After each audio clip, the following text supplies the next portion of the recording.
Август айында элдер менен жолугушууларды өткөрүп келдик. Элдердин кайрылууларын уктук. Анан суу маселеси боюнча. Алмаз Акымжанович, мына Айыл чарба министрлигинин сууга суу ишканасына Араван районунун Төмойын айыл өкмөтүнүн тарифтер боюнча элдердин кайрылуусу. Кыргыз Республикасынын Жогорку Кеңешинин мыйзам чыгаруу жыйынын 1996 жылдын 11 декабрында токтом чыгарган экен. Бийик тоолор жана алыска айыл деп тарифтер боюнча. Ошол Төмойын айыл өкмөтү ошол токтомго кирген экен, кээ бир себептер менен бүгүнкү күнү кирбей калыптыр.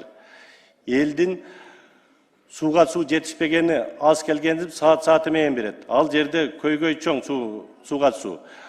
Ошону кайра Айыл чарба министрлиги айтсаңыз, караштырып киргизип берсе.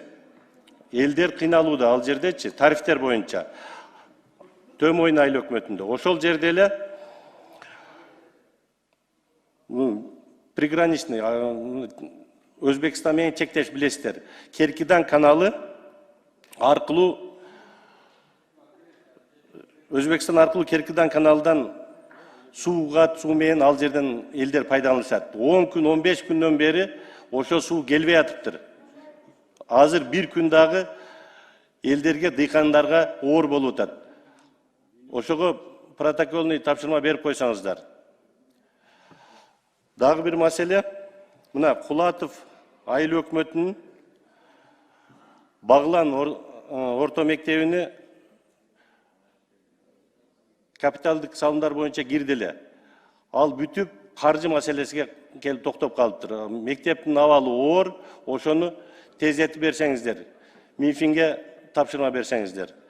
Ошондой эле Төлөс айыл өкмөтүндө Өрнөк айылында оорукананын абалы оор. Ал жерде 30 000, 40 000 эл ошол жерден өтүшөт, тейлеп өтөт. Бүгүнкү күнү капиталдык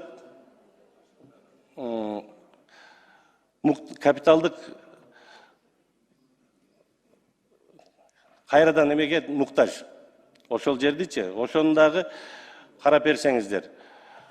Ошондой эле Көкжар айыл өкмөтүндө Ак Өтөк мектебинин дагы капиталдык салымдарга киргиздик дедиле, ошону да батыраак баштаса. Рахмат. Ошого протокольный тапшырма берип койсоңуздар. Рахмат. Аппарат эске алыңыздар.